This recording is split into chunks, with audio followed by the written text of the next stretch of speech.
Krishna studio চ্যানেলে আপনাকে স্বাগত। আজ চতুর্থ দিবস অতিবাহিত হচ্ছেন এই স্বপ্রকাশ ভাস্কর সর্ব বেদান্ত সার অমল পুরাণ শ্রীমৎ ভাগবত কথা সুধা যজ্ঞে চতুর্থ দিবসের শুভারম্ভে अस्मादीय श्री श्री गुरुपाद पद्म ओम नित्य लीला प्रविष्ट ओम श्री विष्णुपाद श्री श्री राधा कुंड मंडले समग्र ब्रजमंडले जिनी भूतपूर्व सर्वाध्यक्ष महंत महाराज अनंत विभूषित श्री पंडित मध्याह्न गौरीय गगनेर उज्ज्वल नक्षत्र रागानुगा भजनेर जिनि ध्रुव तारा সেই অনন্ত বিভূষিত শ্রী রাধা চরণায়ক নিষ্ঠাতু 108 শ্রীল অনন্ত দার বাবাজি গুরু মহারাজের চরণ বন্দনা পূর্বক আজকের সংকীর্তন আচার্য বৃন্দ ভক্ত অনুরাগী বৃন্দ মহত শ্রোত্রী মণ্ডলী কল্যাণিয়া ভক্তিমতী মাতৃ মণ্ডলী পাঠের প্রারম্ভে সকলের চরণে সশ্রদ্ধ দণ্ডবাদ প্রণতি জ্ঞাপন করছি।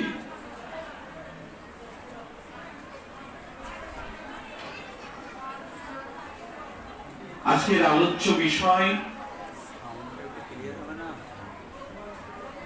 আসন্ন মরণ জীবের কর্তব্য। আসন্ন মরণ জীবের কি কর্তব্য, এই প্রসঙ্গেই আজকের আলোচনার সাক্ষাৎকার।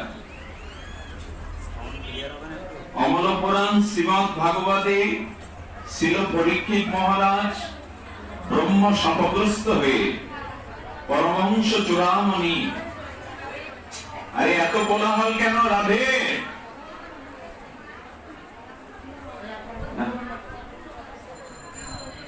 সর্ববেদান্ত সার অমল পুরাণে গঙ্গা তীরস্থ অভিশপ্ত পরীক্ষিত মহারাজের সম্মুখে উপস্থিত হয়েছিলেন যিনি তুরীয় তত্ত্ব পরমহংস শিরকুল মণি শ্রী শুকদেব গোস্বামী। তিনি এই প্রশ্নটি তখন করছেন, আসন্ন মরণ জীবের কি কর্তব্য? আসন্ন মরণ ম্রিয়মান, যার সম্মুখে মৃত্যু দাঁড়িয়ে,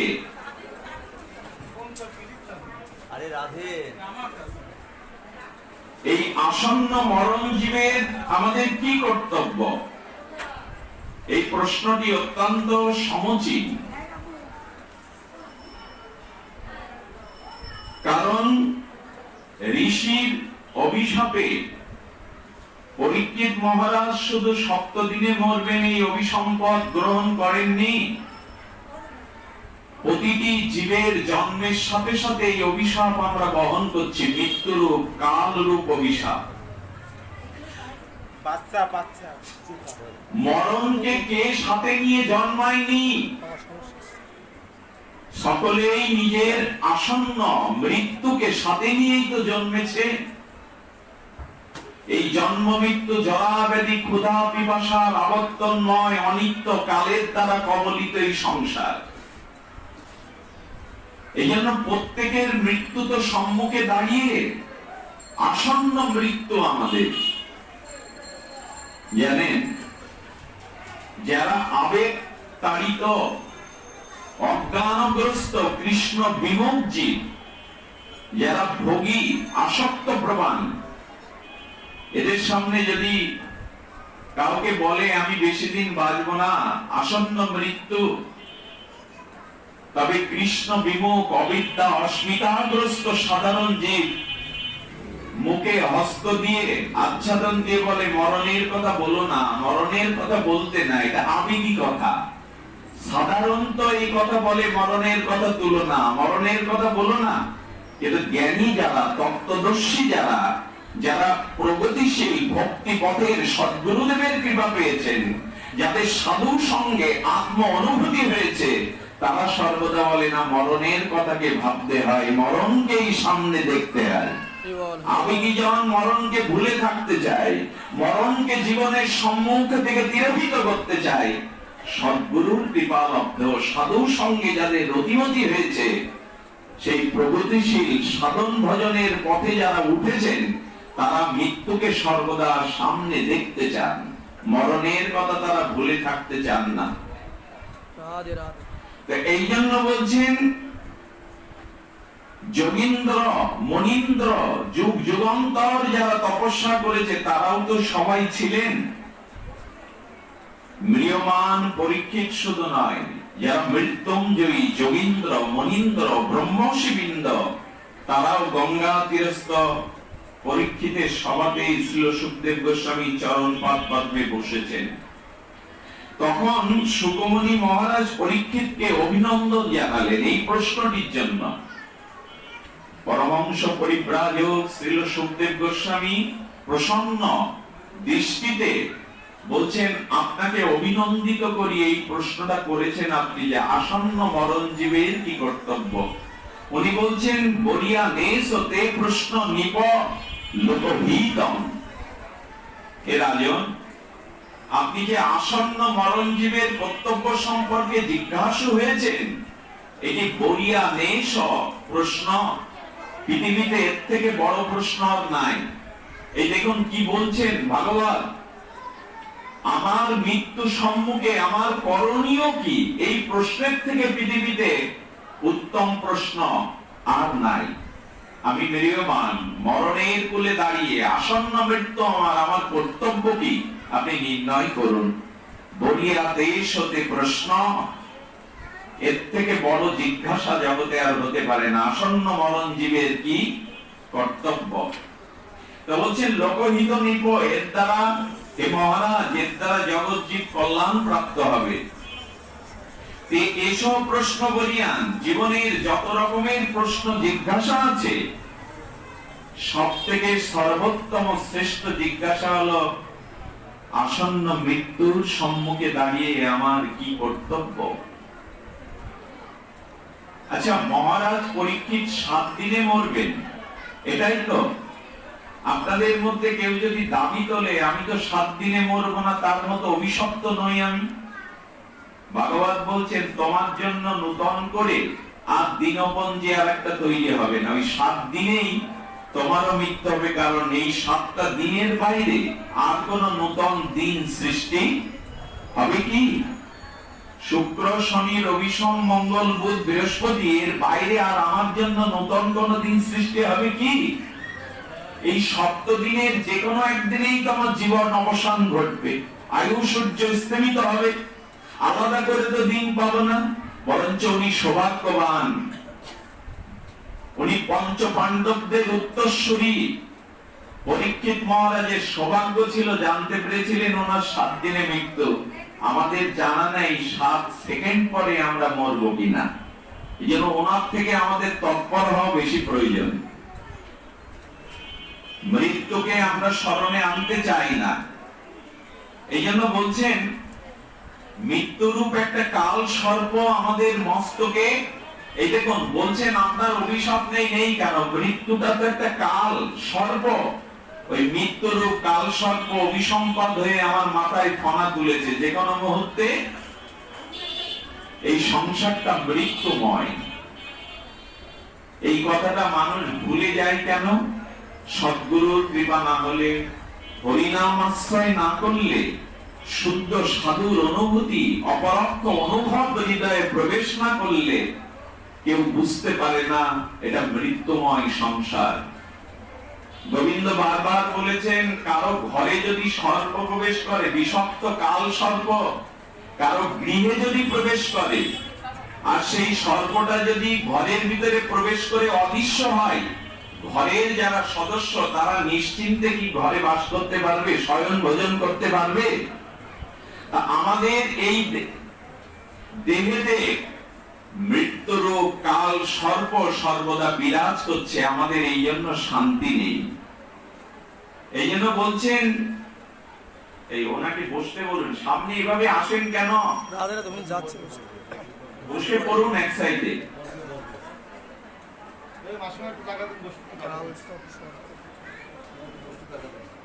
আমাদের উচিত হলো এই ধ্রুব সত্যটা মেনে নেওয়া আমাদের প্রত্যেকের কর্তব্য এইটি জানা। এখন উত্তর দিচ্ছেন শিল সুখদেব গোস্বামী।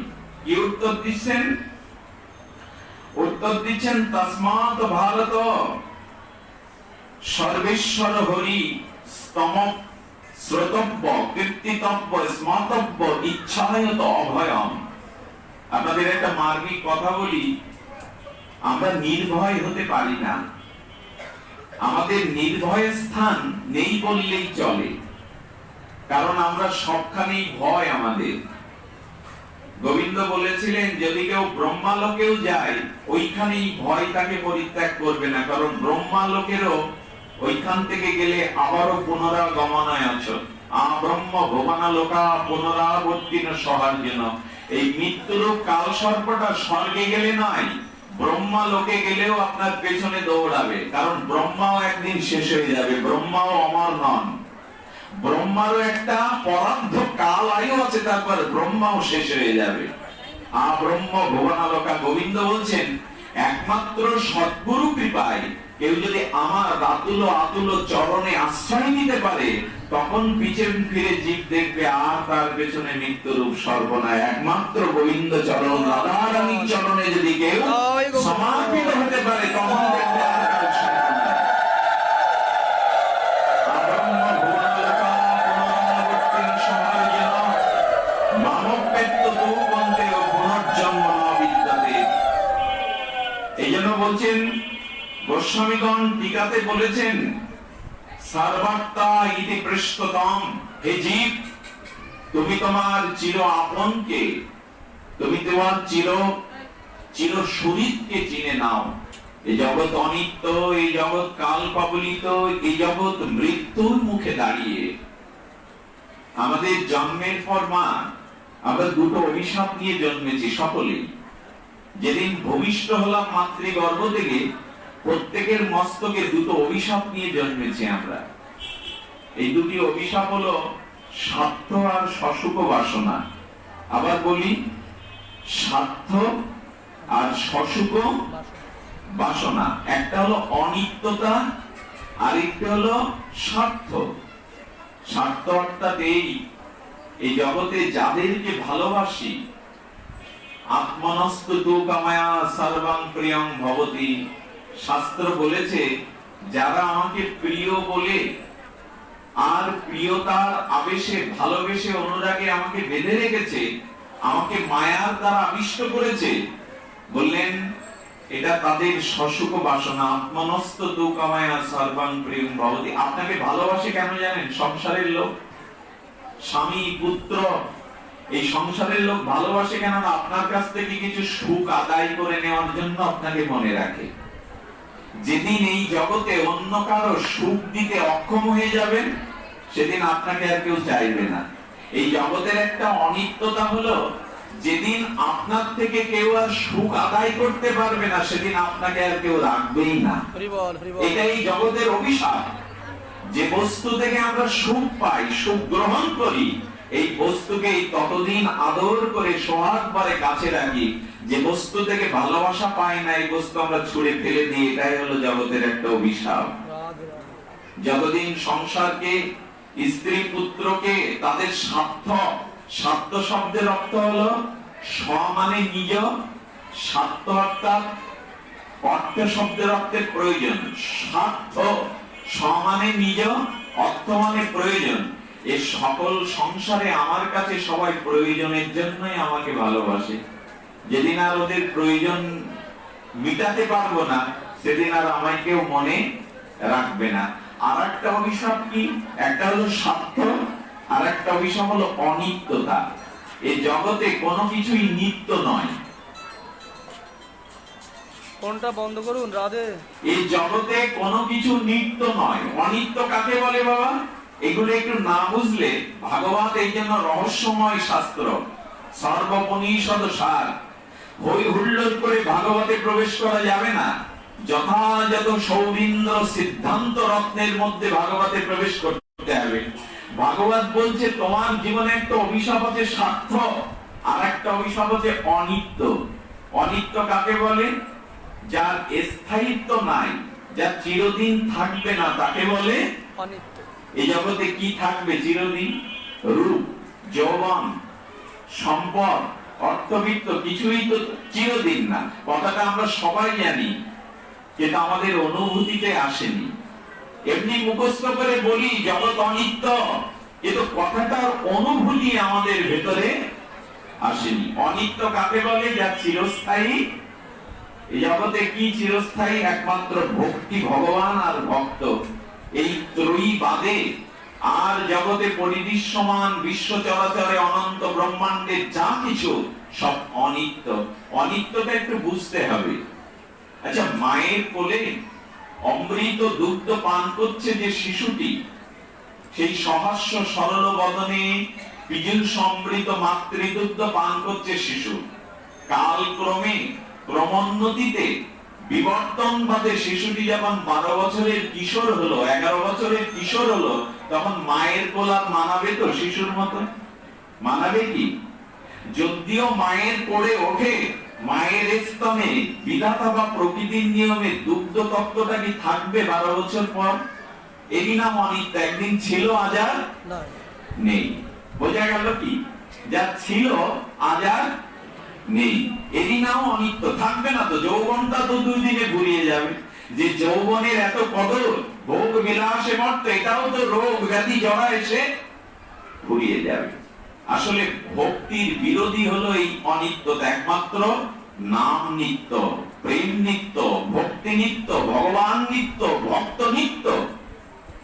অনিত্য এই সংসার, স্ত্রী, পুত্র, বিত্ত, বৈভব, এই অনন্ত বিশ্ব ব্রহ্মাণ্ডের সবকিছু অনিত্য।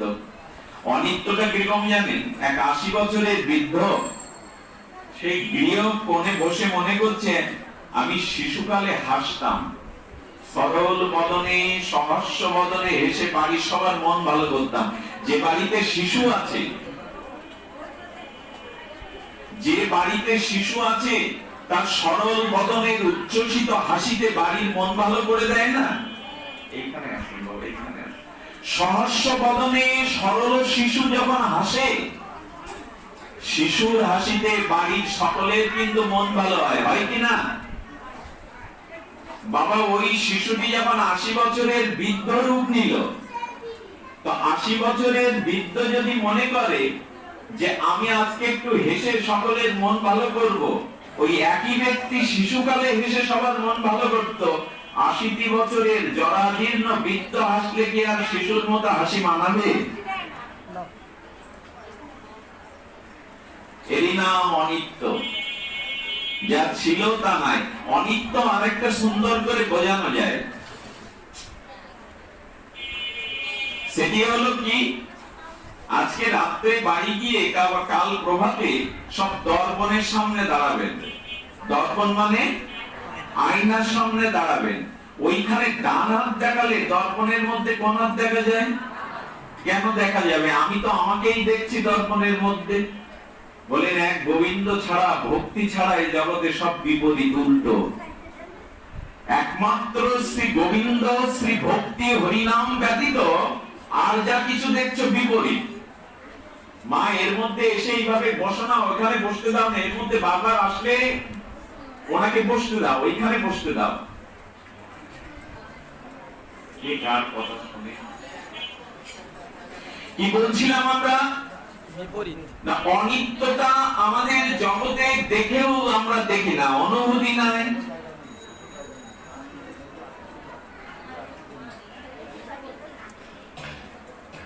আমাদের অনুভূতি নাই যে অনিত্য এই সংসার আর স্বার্থ, এই দুটি অভিশাপ আমাদের মাঝে। একটু ধৈর্য ধরে শ্রবণ করুন। এই অনিত্যতা আমাদের অন্তরে সর্বদা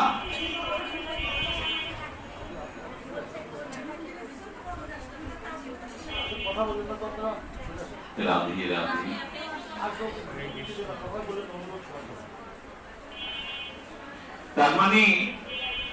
তার মানে আমাদের ছায়া।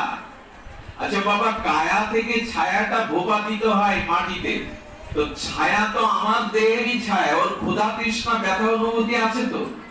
আছে কি বাবা? ছায়াটা আছে, আমার দেহের তো ছায়া।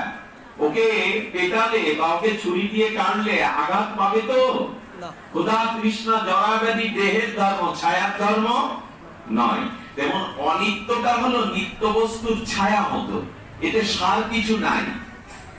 এই জন্য এই জগৎ সংসার অনিত্য, আর একটি হলো স্বার্থ।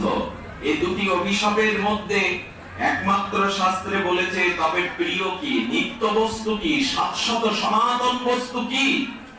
বলো প্রিয় পুত্রাৎ, প্রিয় বিত্তাৎ, প্রিয় অন্নসাৎ, প্রিয় অয়ন অত্তর, অয়ন অত্তর আত্মা যৎ। বলছেন পুত্র প্রিয় না, বিত্ত বৈভব প্রিয় না, একমাত্র প্রিয় আত্মা। ভগবানের চিদান অংশ, সচ্চিদান অংশই আত্মাই আমাদের প্রিয়।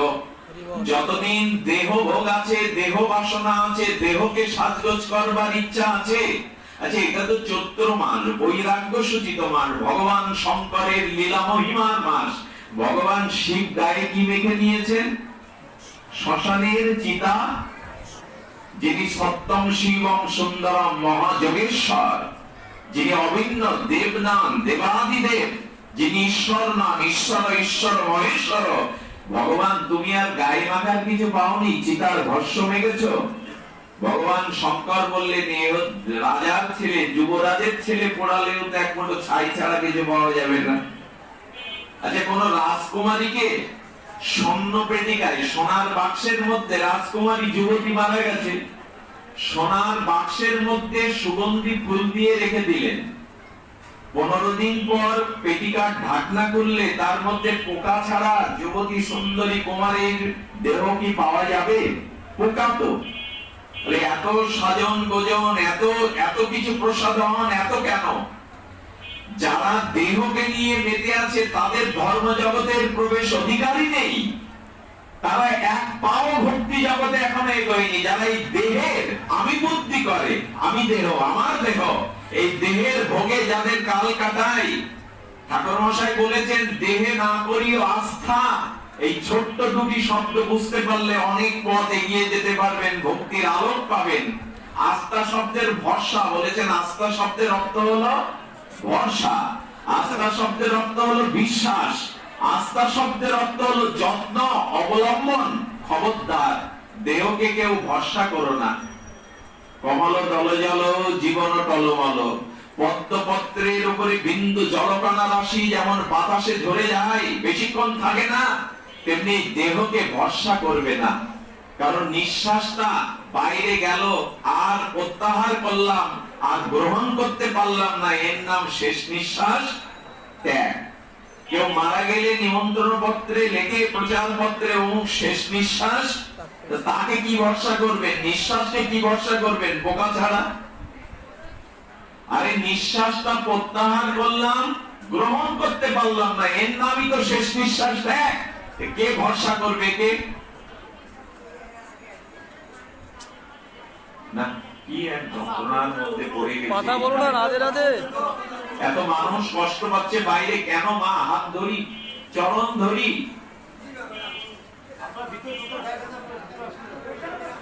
জায়গা কম, ভালো লাগে না।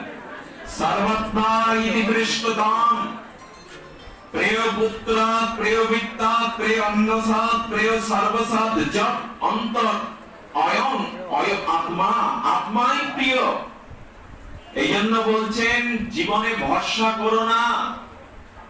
আপনাদের জানা আছে পত্র পত্রিকায় মাঝে মাঝে দেখবেন পুত্র অ্যাক্সিডেন্টে মারা গেছে, পিতা তার লাশ আনতে গিয়ে পিতাও অ্যাক্সিডেন্ট করে রাস্তায় মারা গেল। এই তো ভরসা করবেন কি?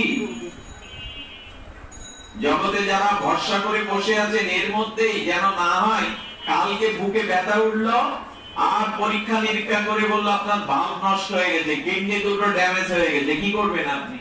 ভরসা করবেন কি?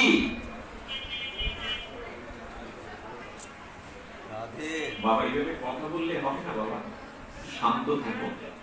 বলছেন যে ভরসা করা যাবে না। আমরা তো করে বসে আছি, আমরা ভরসা করে বসে আছি। আমরা আবেগে বলি না মরণকে আসতে দেব না, মরণ যদি ওপারের ডাক আসে আমি তোমায় যেতে দেব না। কত আবেগী কথা। বলছেন এই জন্য ভরসা করো না। আর আস্থা শব্দের আরেকটা অর্থ হলো বিশ্বাস। আমরা বলি কি বৃদ্ধ বয়সে ধর্মকর্ম করব, এখন সময় হয়নি। তাই যদি হয় এই কথাটার প্রতি ভরসা করা যেত, যদি কেউ কিশোর বয়সে না মারা যেত, যৌবনে না মারা যেত, শিশুকালে না মরত, সকলে যদি বৃদ্ধাবস্থায় এসে মরতো, তাহলে এই কথাটা মেনে নিতে পারতাম যে বৃদ্ধ বয়সে ধর্ম করব। কিন্তু মরণ তো যুবাদেরও হয়, মরণ তো পিতার বলে শিশুরও লাশ ওঠে, পুত্রের লাশ। তাহলে এই কথা সার্থকতা কোথায় যে পরে ভজন করব? এ কথা তো বলা যাবে না, ভরসা তো করা যাবে না, বিশ্বাসও করা যাবে না, ভরসাও করা যাবে না। দেহকে কেন বিশ্বাস করবেন, দেহকে কেন ভরসা করবেন? আর বলেছেন যত্ন, এ দেহের যত্ন না, আত্মা। হ্যাঁ, খেয়ে পরে সুস্থভাবে যাতে ভগবানকে একটু ভজন করতে পারি, এইটুকু মাত্র। কিন্তু দেহের এত যত্ন ঠিক নয়। আমরা নখাগ্র থেকে কেশাগ্র পর্যন্ত সাজাবার জন্য ব্যস্ত থাকি, বলে না, আত্মাকে সাজাও, ভগবানের অংশ, চিৎকন অংশকে সাজাও। বিশ্বকবি রবীন্দ্রনাথ এই জন্য উনি বারবার বলেছেন, আমার স্ত্রী পুত্র বন্ধু সজ্জন বাড়ি গাড়ি তো চোখের সামনে, তুমি যে আমার হৃদয়, এত নিকটে তো কেউ নেই তোমার মতো। সেই সকাল থেকে বাড়ি গাড়ি স্ত্রী পুত্র কন্যাদের দেখলাম, তোমার দিকে তো একবারও তাকালাম না। যাদেরকে দেখলাম তারা আমার না, কিন্তু যে তুমি আমার হৃদয়ে বসে আছো, তোমার দিকে তো একবারও তাকালাম না। বিশ্বকবির কলমে অনুভব ফুটে উঠল উপনিষদের, আমার হিয়ার মাঝে লুকিয়েছিলে দেখতে তোমায়, আমি তোমায় দেখিনি, আমি বাহির পানে চোখ মেলেছি, হৃদয় পানে কতজনকে দেখলাম, কত কি দেখলাম, তুমি যে আমার হৃদয়ে আছো, তোমায় তো দেখলে, একবারও ফিরে চাইলাম না। সকালবেলা উঠে মুখটা ধৌত করি, কত কি মাখাই মুখে, কিন্তু আত্মাটার উপরে যে জন্ম জন্মান্তরের কাম কামনার ময়লা জমে গেছে, তাকে কি করে পরিষ্কার করবে? এই জন্য আমাদের ভেতরে তাকাতে হবে, ভেতরে, ভেতরের দিকে তাকাতে হবে। এই জন্য আত্মাটাই সত্য, আত্মাটাই আমার স্বরূপ। আমার এই দেহ অনিত্য, কালের দ্বারা কবলিত। এই জন্য বলছে দেহের এত যত্ন করবে, কি করবে? দেহের এত যত্ন করে বা কি করবে তুমি? আচ্ছা, এই মুহূর্তে যদি আমি মারা যাই, আপনার অন্ত্যেষ্টিক্রিয়া, শ্মশান যাত্রায় শ্মশানের ওই ধুলিতে আমাকে শুয়ে রাখেন। এখন যদি আমাকে প্রশ্ন করেন, বিল্লমঙ্গলজি বাড়িতে এত খাট আছে, পালঙ্ক আছে, সুরম্য অট্টালিকায় থাকতে আজকে এইখানে ঘুমিয়েছো কেন? বলে আমার জানা ছিল না, আমার শেষ বিছানাটা এই জায়গায়। আচ্ছা, তো তুমিও তো বাড়িতে শুয়ে শুয়ে আকাশের দিকে তাকিয়ে কত কল্পনার জাল বুনতে ভবিষ্যতের, আজকে কোনো কল্পনা করছো কি? বলে আমার সমস্ত চিন্তা কল্পনার তরঙ্গ আজ থেমে গেছে। আচ্ছা, যে টিভি ফ্রিজ আসবাবপত্র ঘর সাজিয়ে ছিলে, এত ব্যস্ত ছিলে ঘরটাকে সাজাবার জন্য, কিছু আসবাবপত্র সাথে দেয়নি তোমার? আমি কি উত্তর দেব? হ্যাঁ, আসবাবপত্র দিয়েছে একটা মাটির কলসি আর সরা, আর তো কিছু দেয়নি। টিভি ফ্রিজ যা কিছু সাজিয়েছি গুছিয়েছি ঘর, আসবাবপত্র একটাও দেয়নি। আচ্ছা, তুমি নাতি নাতনি ছোট ছেলেটার মুখ না দেখে থাকতে পারতে না, চলে আসতে দৌড়ে বাড়ি, আস্তারা কোথায়? আজকে অভিমান করেছে তোমার উপরে, বলছে না, ওদেরকে আমার কাছে আসতে দিচ্ছে না। আচ্ছা, নখ থেকে চুল অবধি সেই ব্যক্তিটাই তো আছে। আচ্ছা, তুমি যে শয়ন করতে তোমার পাশে তোমার মনোরমা সুন্দরী স্ত্রী থাকতো, আজকে তোমাকে শয়নে দেবে না? হ্যাঁ, চিতায় কাঠের উপরে একটু পরে আমার শয়নে দেবে, তবে সুন্দরী স্ত্রী আজ আমার শয্যা সঙ্গিনী হবে না, আগুন হবে আমার শয্যা সঙ্গিনী। আগুন, আগুনের সাথে আজ আমার মিলন হবে। আচ্ছা, এতদিন যে মুখে ভালো কিছু খেয়েছো, আহার করেছো, আজ খেতে দেবে না তোমায়? বলছেন আজ আমার মুখে একটা উত্তম খাদ্য দেবে, সেটা হলো অগ্নি, আগুন দিয়ে দেবে, মুখাগ্নি দিয়ে দেবে, মুখে আগুন দিয়ে দেবে। আচ্ছা, আচ্ছা, তুমি যাবে কোথায়? এরা তোমাকে এগিয়ে দেবে কি?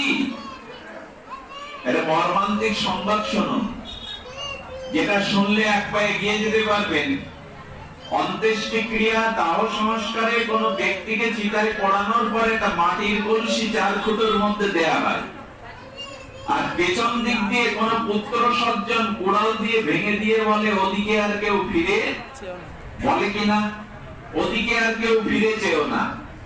শ্রী গোবিন্দ প্রাণনাথ দীনবন্ধু হরি ওই পার থেকে বলছেন, ওই দেখ, শ্মশান পর্যন্ত আসার পরে কলসিটা ভেঙে দিয়ে বলল, ওদিকে আর কেউ ফিরে তাকিও না।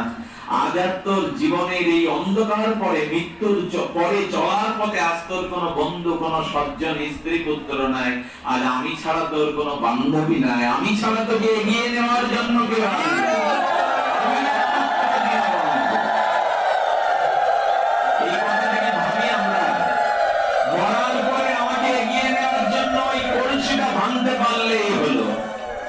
এই জন্য এইবারে একটু ফিরে তাকান, ভেতরের দিকে তাকান। অনেক হয়েছে, মাতামাতি অনেক হয়েছে, রূপ যৌবন সংসার বৃত্ত বৈভব মাতামাতি কম হয়নি। ভগবান শঙ্কর এই জন্য বললেন, এইবার একটু চিতার ছাই মেখে নাও শরীরকে, এর পরিণাম এক মুষ্টি ছাই ছাড়া কিছু নাই। এই জন্য বলছেন আত্মা আমাদের প্রিয়, আমাদের এই আত্মা, এই ভালোবাসা যেটুকু ভগবান দিয়েছেন এটা ভগবানকে দিন। ভালোবাসা যাকে তাকে দেবেন না, অন্যায় হয়ে যাবে।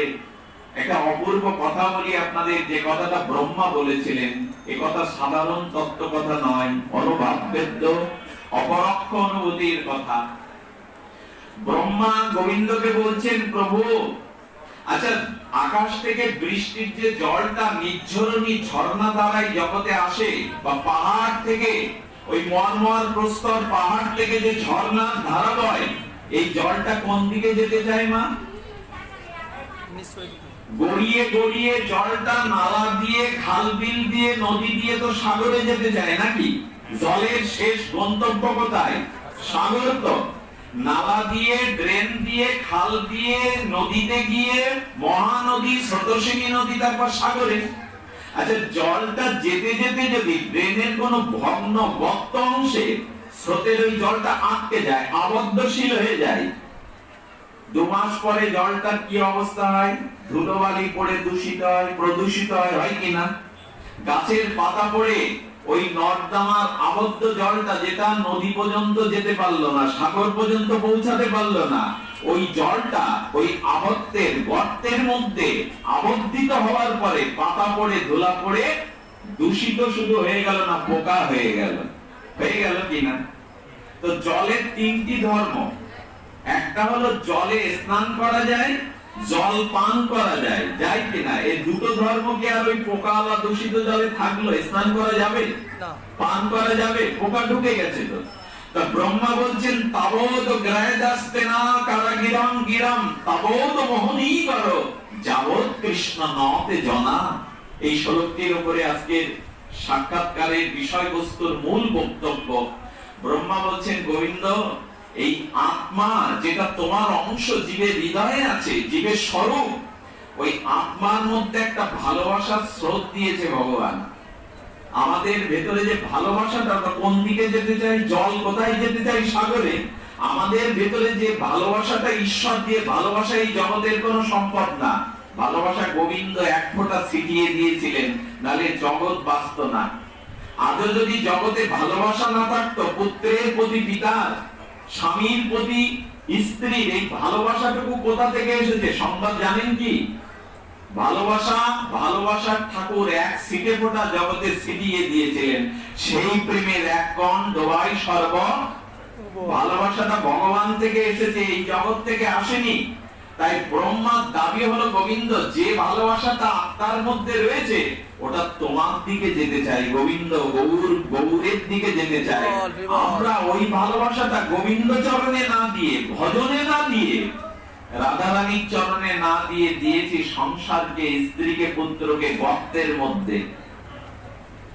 বাবা, গর্তের মধ্যে ওই জলটা গিয়ে যেমন দূষিত হয়ে যায়, যে ভালোবাসাটা জীব ভগবানকে না দিয়ে স্ত্রী, পুত্র, রূপ, যৌবন সংসারের গর্তে দিয়ে দিল, ওইখানে ভালোবাসাটা হয়ে গেল দূষিত।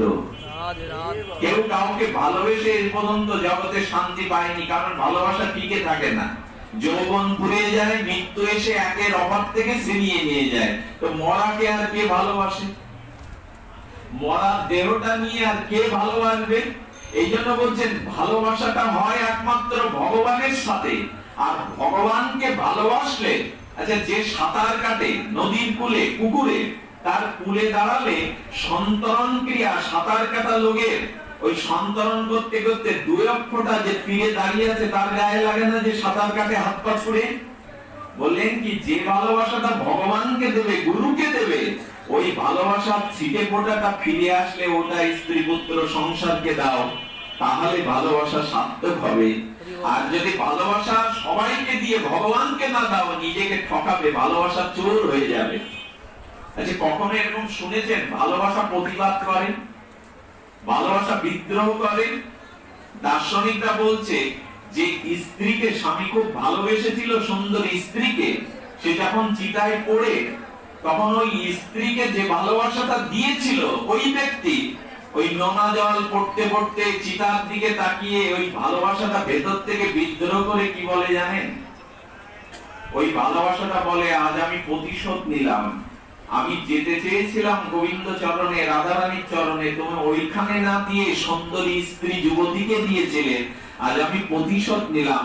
ভেতর থেকে ভালোবাসাটা তখন বিদ্রোহ করে, বলে আর কাউকে জগতে মন দেব না, আর কাউকে ভালো। কেন বলে জানেন? ভালোবাসার আমরা অপব্যবহার করেছি, ভালোবাসাকে ভালোবাসার জায়গায় দেইনি। এই কথাটা বুঝলেও শান্তি পাবেন। হৃদয়ের অনুরাগটা, ভালোবাসাটা আগে কাকে দিতে হয় এটাই শিখতে হয়। ভালোবাসাটা দিতে হবে ভগবানকে, ওইখান থেকে যে প্রসাদই পাবো ওইটাই সবার মাঝে মিলিয়ে দিতে হয়।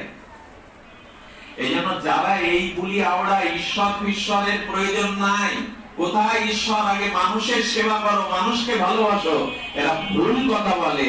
যারা ঈশ্বরকে ভালোবাসতে পারেনি তারা অন্যকে ভালোবাসতে শেখেওনি জগতে। একমাত্র ভালোবাসার উৎস হলেন ভগবান, ওইখান থেকেই ভালোবাসাটা এসেছে। আচ্ছা, ওই জলটা যে দূষিত হয়ে গেল, পোকা হয়ে গেল, ওই জলের ধর্ম আবার ফিরে আসবে তো? বলছেন হ্যাঁ, জলের পোকাও থাকবে না, জল দূষিতও থাকবে না। এবার আকাশ থেকে যদি বৃষ্টি ঝরে আর বৃষ্টির জলগুলো যদি স্রোতবাহী হয়ে ওই গর্তের মধ্যে গিয়ে পড়ে, বৃষ্টি হলো, স্রোত, বৃষ্টির স্রোতের জলধারাটা গর্তে পড়লো, আর বৃষ্টির নূতন স্বচ্ছ জলটা স্রোতবাহী হয়ে গর্তের মধ্যে পড়ার সাথে সাথে দূষিত পোকাওয়ালা জলটা উপরে উঠে এলো কিনা? স্রোত যদি গিয়ে ঢোকে তখন কি হলো? ওই জলটা গর্তের আবদ্ধ থেকে বেরিয়ে ছুটতে থাকলো, বৃষ্টির জলের স্রোতের ড্রেনের মধ্যে দিয়ে ছুটতে ছুটতে পোকাগুলো আলাদা হয়ে গেল, নদীতে গিয়ে পড়লো, নদী তরঙ্গায়িত সমস্ত বাধা পেরিয়ে সাগরে মিশে গেল। আচ্ছা, এই ড্রেনের দূষিত জলটা বৃষ্টির জলস্রোতে ভাসতে ভাসতে যখন গঙ্গায় গিয়ে পড়লো, তখন কি আর ওতে পোকার জল বলে, দূষিত জল বলে পান করা, স্নান করা যাবে না? এই মহিমা থাকলো কি গঙ্গায় পড়ার পরে? তেমনি জীবের ভালোবাসাটা, যেটা স্ত্রী পুত্র দেহ রূপ যৌবনকে দিয়েছে, ওটা গর্তের জলের মতো দূষিত হয়ে গেছে। ওই ভালোবাসাটাকে এখন স্রোতের দ্বারা গৌর গোবিন্দের চরণে, ভগবান ভজনের দিকে ছড়াতে হবে। ওই দিকে যদি ছড়াতে পারেন তাহলে জানবেন এই জীবন না, জন্ম জন্মান্তর ধন্য হয়ে গেলেন আপনি। ভালোবাসাটা ওই দিকে ছোটাতে হবে, তাছাড়া শান্তি নাই। তাই বলছেন যাদের ভালোবাসা ভগবানকে দেয়নি তাদের বলেছেন ইস্তেনা। আচ্ছা, চোর কারো ঘরে ঢুকতে পারলে কি করে? দামি জিনিসগুলো হরণ করে নিয়ে আলমারিগুলো ভেঙে থুয়ে যায়, যায় না? কাজটা ভেঙে আবর্জনা করে যায়। ব্রহ্মা বলছেন গোবিন্দ ভালোবাসাটা তোমায় যে দেয়নি, তার হৃদয়ে ভালোবাসা চোর হয়ে তার হৃদয়ের যত ক্ষমা সুন্দর গুণগুলো চুরি করে ওখানে অসৎ গুণগুলো ঢুকিয়ে দেয়।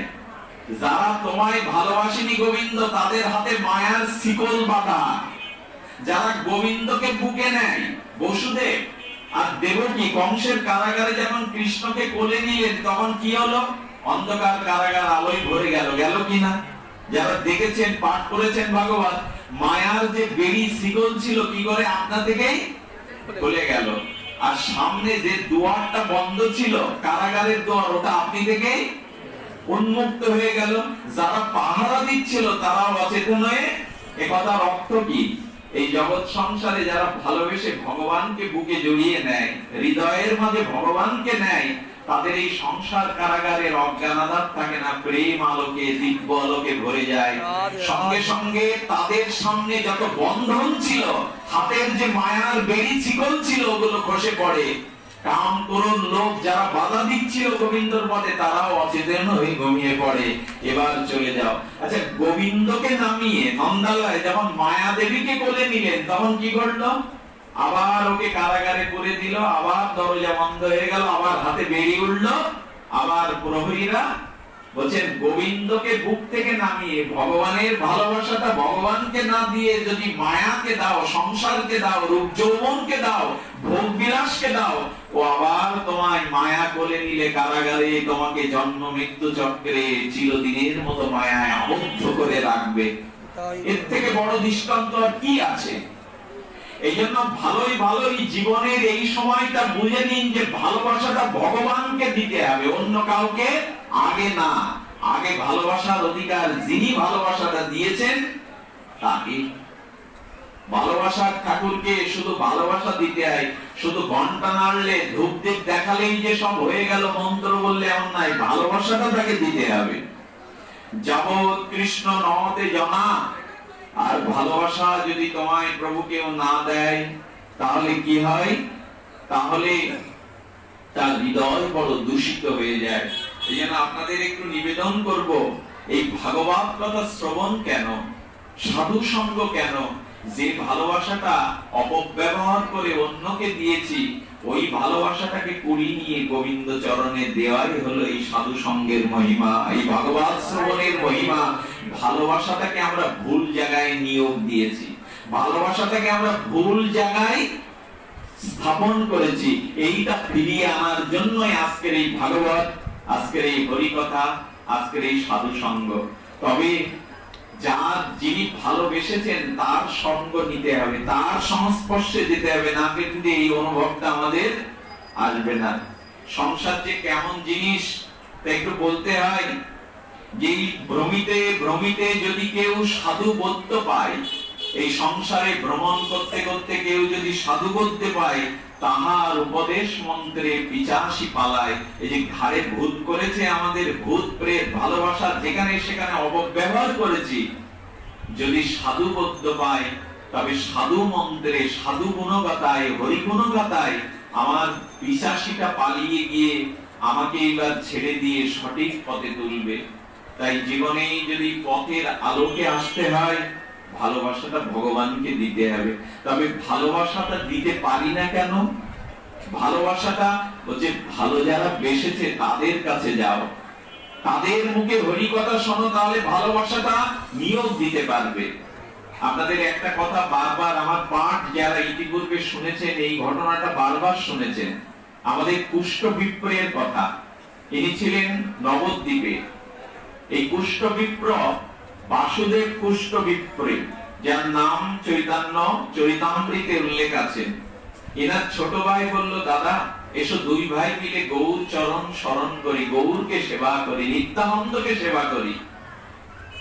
বড় ভাই বলছে, বাসুদেব বিপ্র, তোর বৌদিকে ছেড়ে আর এই পুত্র কন্যাদের ছেড়ে, এই সংসার ছেড়ে আমি কোন গৌর চরণের সুখ পাবো না। তুই যা গৌর চরণ, আমার এই জন্মে গৌর চরণ ভজন হবে না। কত মায়াগ্রস্ত, অবিদ্যাগ্রস্ত।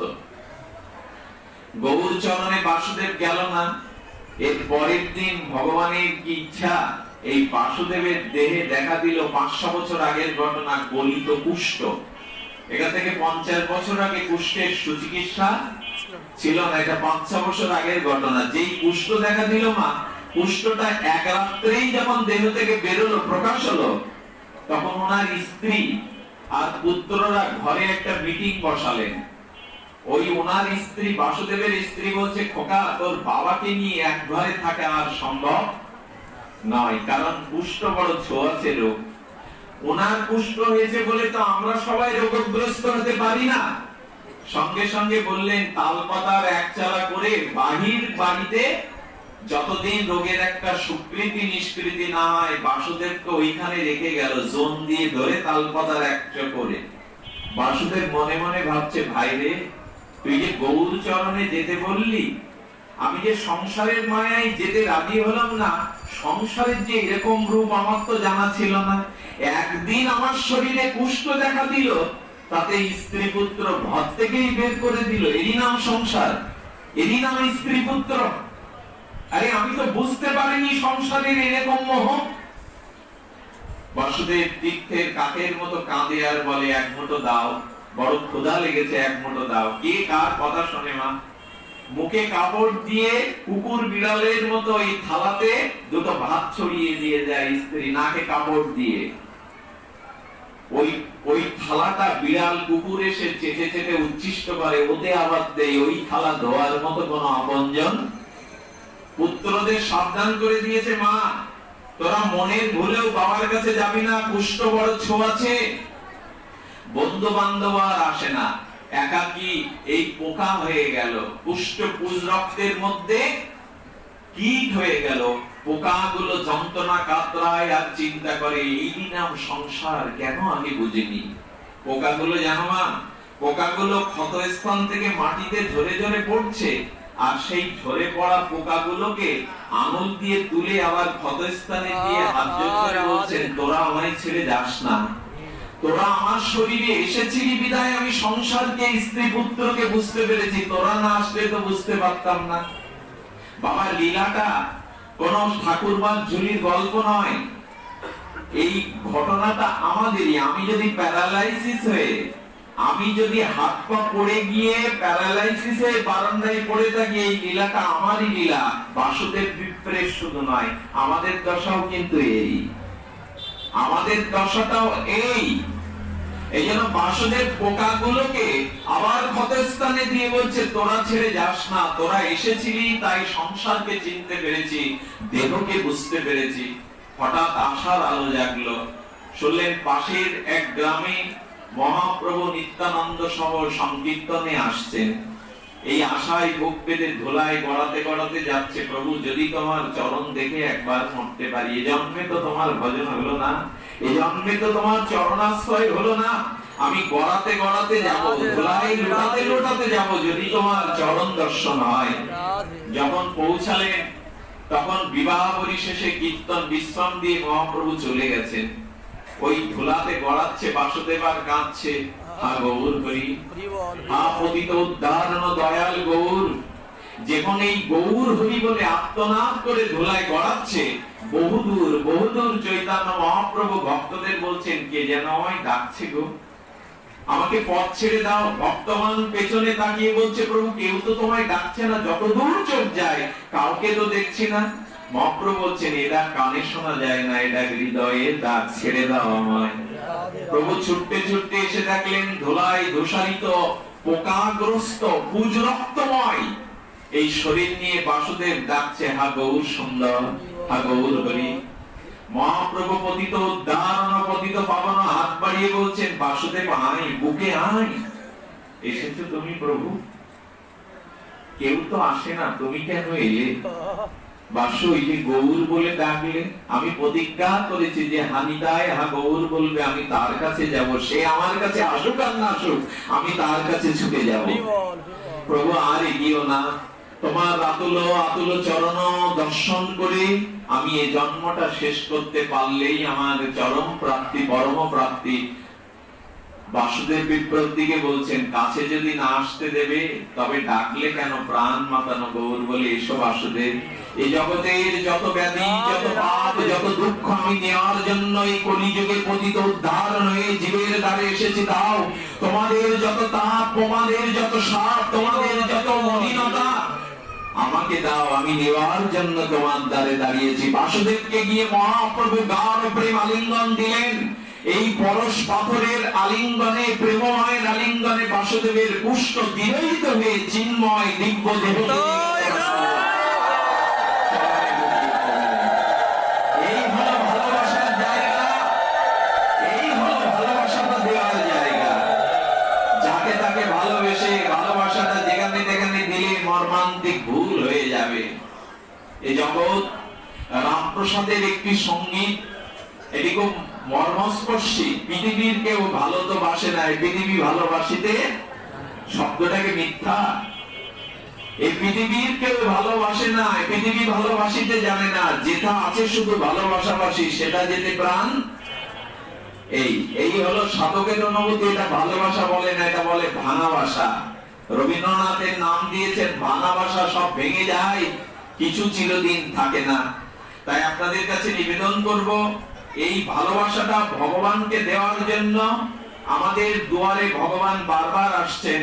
আচ্ছা, অসুস্থ সন্তানের শিহরে হাসপাতালে বেডের সামনে মা কেমন করে রাত জাগে? তেমন ভগবান বলছেন, তুই অসুস্থ, কাম ক্রোধ লোভে কামনা বাসনায় তুই অসুস্থ, আমি মায়ের মতো তোর শিহরে জেগে আছি, কবে তুই সুস্থ হয়ে ভক্তি লাভ করে ঘরে ফিরে আসবি, আমার চরণে ফিরে আসবি।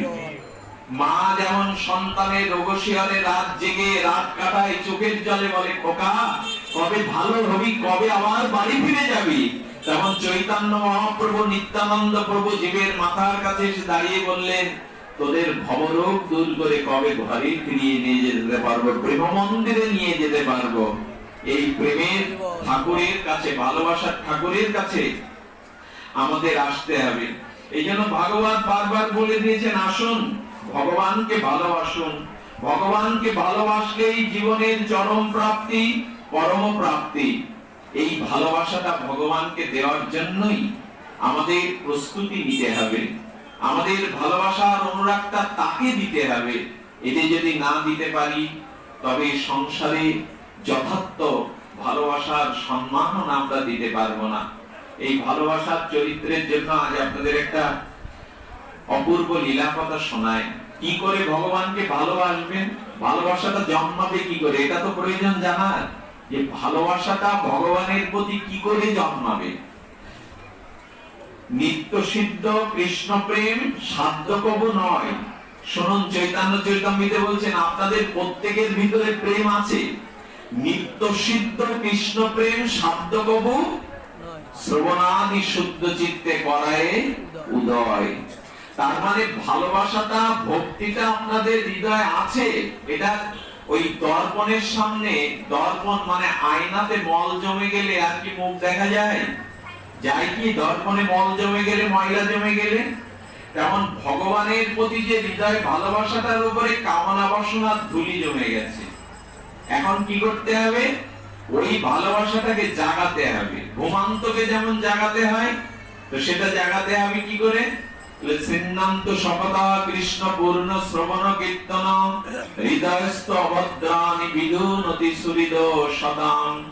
বলছেন, সাধুমুখে ভগবানের নাম রূপ লীলা কথা শ্রবণ করো।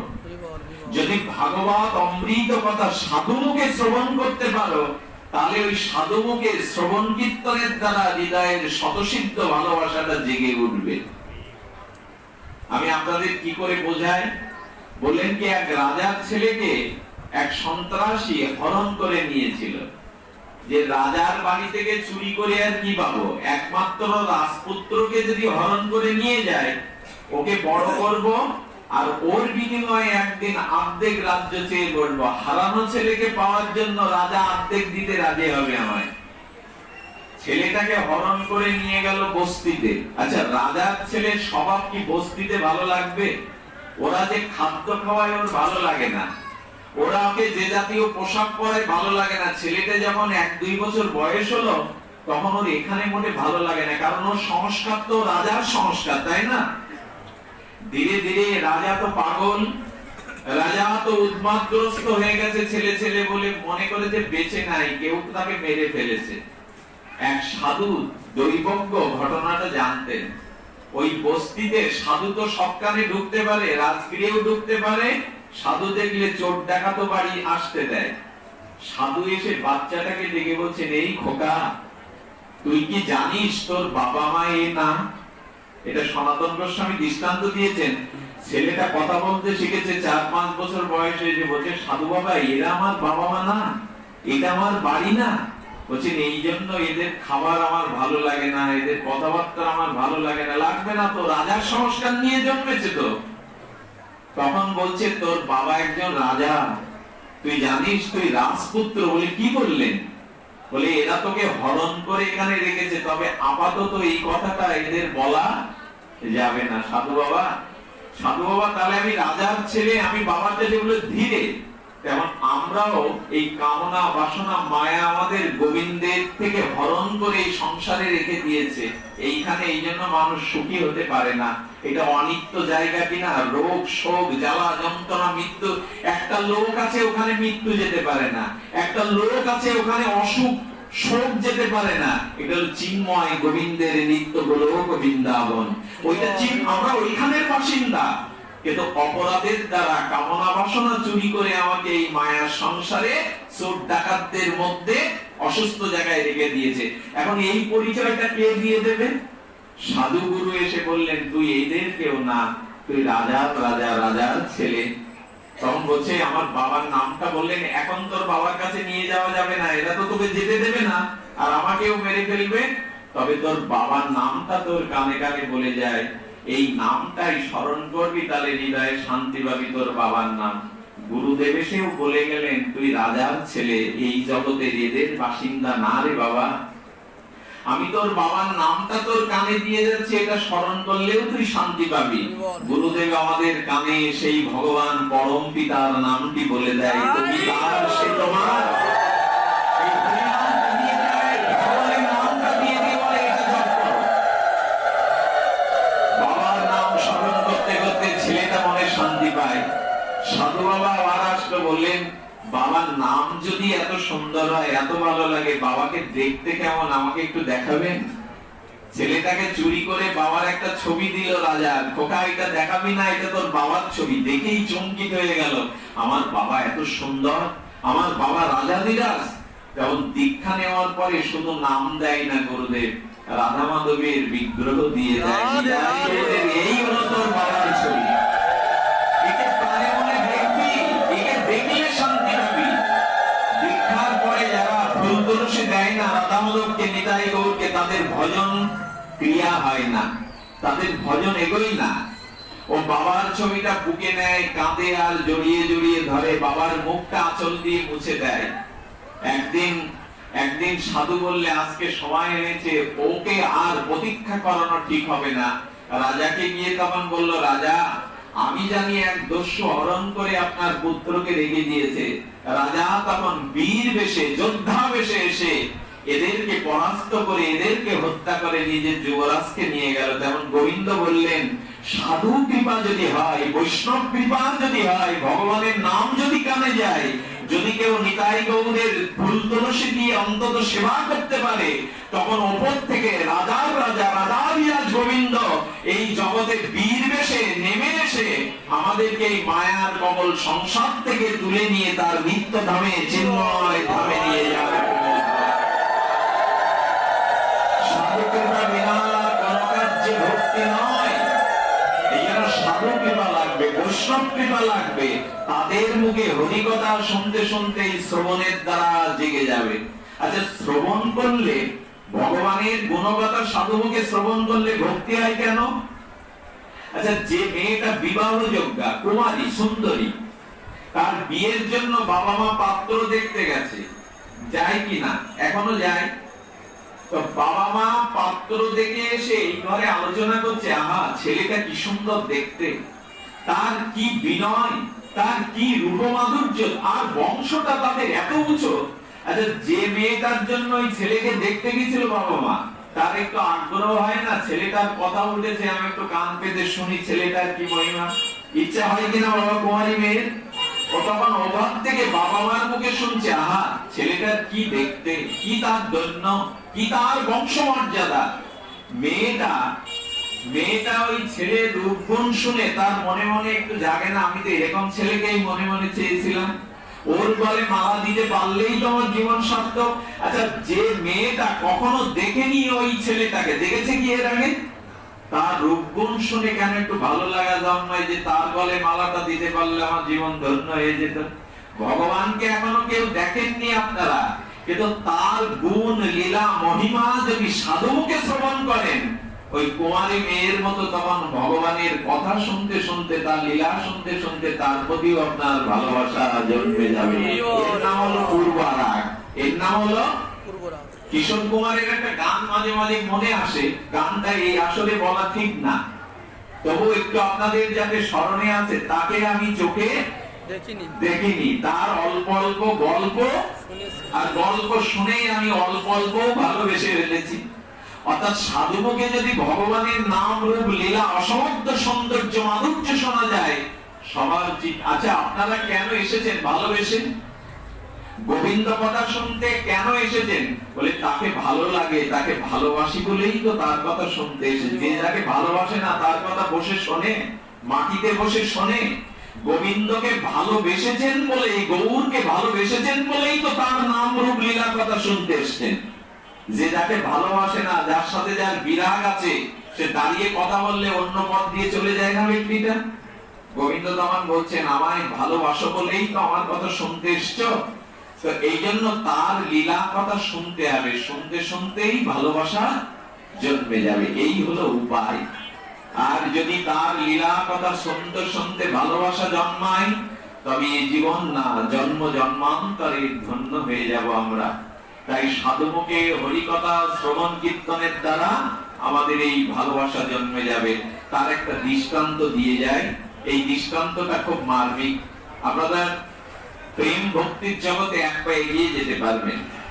আপনাদের মনে আছে যেদিন যেদিন দশরথ রামচন্দ্রের 14 বছর বনবাসের সত্য স্বীকার করলেন, সেদিন সীতা মাকে, রঘুপতি রামচন্দ্রকে আর লক্ষ্মণ ঠাকুরকে রথে করে কে এগিয়ে দিয়েছিল বন পর্যন্ত? সুমন্ত সারথি এগিয়ে দিল না? এই সুমন্ত সারথি নিষাদ রাজ্যের জঙ্গলে এসে রথটা ওখানে থামালো। সন্ধ্যা হয়ে আসছে। নিষাদ রাজের রাজ্যে আসার সাথে সাথে নিষাদ গুহক, নিষাদ রাজ তার নাম কি? গুহক রাজার কথা শুনেছেন না? উনি উপজাতি, জঙ্গলের উপজাতি। তার সাথে রামের বন্ধুত্ব হলো কি করে? উনি শুনেই ছুটে এলেন, রাম সীতা এসছেন, লক্ষ্মণ ঠাকুর এসছেন। জায়গাটা ঝাড়ু দিয়ে বনের মধ্যে ফুল বিছানা তৈরি করে রঘুপতি মর্যাদা পুরুষোত্তম রামকে, সীতাকে, লক্ষ্মণকে বসালেন। বসিয়ে চোখের জলে গুহক বলছেন, প্রভু প্রভু আমাদের রাজ্যেই জঙ্গলের মধ্যে আমরা উপজাতি, তোমাকে এর থেকে ভালো জায়গায় বসতে দেওয়ার তো স্বীকৃতি নাই। রাম ভগবান, সীতা ভগবান, লক্ষ্মণ ভগবান ওখানে বসেছে। আচ্ছা গুহক চণ্ডালের সাথে রামের বন্ধুত্ব কেন হলো? উনি একজন রাজনন্দন অযোধ্যার যুবরাজ, আর ইনি একজন জঙ্গলের উপজাতি। কেন হলো জানেন? এই ইতিহাস আবার বড়, আমি সেদিকে যাব না, কিন্তু এই দুজনার বন্ধুত্বের জন্য ওইখানে বসে বসে সারা রাত জাগলেন গুহক। আর গুহক রামচন্দ্রের লীলা কথা বলে চলেছেন, সেই অহল্যা উদ্ধার, রামচন্দ্রের কৃপার কথা। ওই কথা গুহক চণ্ডালের মুখে শুনছিলেন বসে বসে মাধব পাটনি। ওইখানে যে গঙ্গাটা পার করে দেয় নৌকা, মাধব পাটনি, ও বসে বসে রামের মহিমা সারা রাত জেগে গুহক চণ্ডালের মুখে, রামচন্দ্রের পিতার মুখে শুনলেন। এই দেখুন শ্রবণে কি হয়। সারা রাত হরিকথা শুনে ভোরবেলা নৌকা নিয়ে এসে দাঁড়িয়েছেন। রামচন্দ্র বলেছে ভোরে পার হব। রামচন্দ্র ঘুমিয়ে পড়ার পরে মা অযোধ্যার যারা প্রজারা এসেছিল, রামচন্দ্র সকালে উঠে নদীর কূলে এলেন। ঘুম ভাঙার পরে সমস্ত অযোধ্যাবাসী দেখলো রামচন্দ্র আর এখানে নাই। বলেন এই জন্য যারা মায়ার ঘুমে ঘুমিয়ে আছে, প্রভু তাদের ফাঁকি দিয়ে চলে যায়, তারা ধরতে পারে না। কেন ঘুমালাম, কেন ঘুমিয়ে পড়লাম? প্রভু তো চলে গেল, আমরা যেন না ঘুমাই। মায়া মোহে ঘুমিয়ে থাকলে তাকে পাওয়া, সে চলে যাবে ফাঁকি দিয়ে। সঙ্গে সঙ্গে রামচন্দ্র গুহককে বলছে মাধব পাটনিকে ডাকো, মাধব মাঝিকে ডাকো, আমায় পার করে দিক তাড়াতাড়ি, আমাকে পার হয়ে ওই পারে যেতে হবে বশিষ্ঠের আশ্রমে। সঙ্গে সঙ্গে মাধব পাটনি চিরদিনের মতো কাঙাল মূর্খ অদম নৌকা বেয়ে এপার ওপার করে। মাধব পাটনি তখন হাত জোড় করে রামচন্দ্রকে বলছেন, আমি আপনাকে নৌকায় তুলবো না প্রভু। সর্বনাশ, লক্ষ্মণ তো রেগে গেছে, চোখ বড় বড় করে, বেটা বলে কি ভাঙা নৌকা, আর এই হতচ্ছাড়া মাঝি বলে রামকে নৌকায়। প্রভু আমি আপনার চরণকে, আপনাকে আমার এই নৌকায় তুলবো না। তখন জিজ্ঞাসা করছে রাম ভগবান লক্ষ্মণকে একটু শান্ত করে, লক্ষ্মণ তো কথায় কথায় রাগে, বেটা বলে কি প্রভুকে তুলবে না? বলে প্রভু আমি কাল রাত্রে তোমার চরিত্র গাথা মহিমা কথা শুনেছি। তুমি যেখানে পা দাও সেই পাষাণের উপরে পা দিলে সে মানবী হয়ে যায়। অহল্যা উদ্ধারের কথা শুনেছো তো, মূর্খ পাটনি মাধব। বলছে তোমার চরণ ধুলোতে এমন এক মহিমা আছে, ওই ধুলো লাগলে পাথরও মানবী হয়ে যায়। আমার এই নৌকাটাই সম্বল প্রভু। তোমার চরণ ধুলি যদি নৌকা দেয় তাহলে একটা মেয়ে ছেলে হয়ে যাবে নৌকা। একে তো বিয়ে করে একজনকে টানতে পারছি না, নৌকাটাও যদি বউ হয়ে যায় তাহলে টানবো কি করে? আমার তো শেষ হয়ে যাবে সব। আসলে এই কথা বলে রামচন্দ্রের চরণের মহিমা বোঝাচ্ছেন। এক রাত্রি রাম মহিমা শুনে মর্যাদা পুরুষোত্তমের কি ভক্তি হয়ে গেল দেখেন। প্রভু আমি আপনার চরণ ধুলি নিয়ে নৌকায় উঠতে দেব না, নৌকায় তো মেয়ে ছেলে হয়ে যাবে, যেমন অহল্যা হয়ে গেল পাষাণকে। রাম তখন আসলে এটা বলছে কেন জানেন? অযোধ্যা থেকে আসার পরে রামের মুখে কোন তো হাসি দেখেনি কেউ। বাবাকে ফেলে এসছে, অযোধ্যাকে ফেলে এসছে, তাই না? সবাই কাঁদছে, রামের ঠোঁটের কোণে একটু হাসি দেখা দিল। তখন বলছেন মাধব আমাকে যে তোমাকে পার করতেই হবে, তাহলে কি করবে বলে একটা শর্ত আছে প্রভু। পা চরণের ধুলোটা আগে ধুয়ে নেব, ধুয়ে নেওয়ার পরে নৌকায় তুলবো। ধুলিতেই তো সমস্যা, নৌকাও স্ত্রী হয়ে যাবে। তো প্রভু চরণটা ধুয়ে তোমায় নৌকায় তুলবো, তাহলে তো মিটে গেল সমস্যা। লক্ষণ তো বারবার রেগে যাচ্ছে, রাম একটু ইশারা করে বলছে রাগ ভাই, রাগিস না। আচ্ছা তুমি আমার চরণ ধুয়ে দেবে, নৌকাটা তো ওই খেয়া ঘাটে, যেতে গিয়ে যে আবার ধুলো লাগবে পায়ে। প্রভু লেখাপড়া না জানলেও মাঝি হলেও আমার বুদ্ধি কম না। চরণ ধোয়ার পরে কাঁধে করে নৌকায় তুলবো, তোমার পা তো আর মাটিতে ফেলতে দেবো না। বাহ, এ তো বুদ্ধি ভালো। লক্ষণ বলছে না এই যুক্তি তো ভালো, তুলবি তোল তো কাঁধে করেই তোল। তাহলে প্রভু চরণ ধুলো আর মাটিতে পড়তে দেব না, তুলবো তোমার। আচ্ছা এমনি করে তখন বলছে প্রভু দাঁড়াও, প্রভু তুমি দাঁড়াও, আমি তোমার চরণ ধুয়ে দেব। লক্ষণ রাগে গিরগির করছে, প্রভু তোমার চরণ ব্রহ্ম শিব বিরিঞ্চি বাঞ্ছিত চরণ, তোমার চরণ সকলে, এই মাঝিটা তোমার চরণ ছবে। রাম ভগবান বললেন গত রাত্রে ও গুহাকের মুখে ভক্ত মুখে আমার মহিমা শুনে ওর প্রেম বুঝে গেছে। ওর প্রেমের দ্বারা উদ্ভাসিত হৃদয়ে ভক্তি যদি আসে, আমি তো তার ভক্তির কাছে আমি বিক্রি হই। ভক্তের ভক্তির কাছে আমি চিরদিন ভক্তি বশ পুরুষ, আমি বশকে বাধা দিও না। সঙ্গে সঙ্গে এক ঘটি গঙ্গা জল এনেছেন।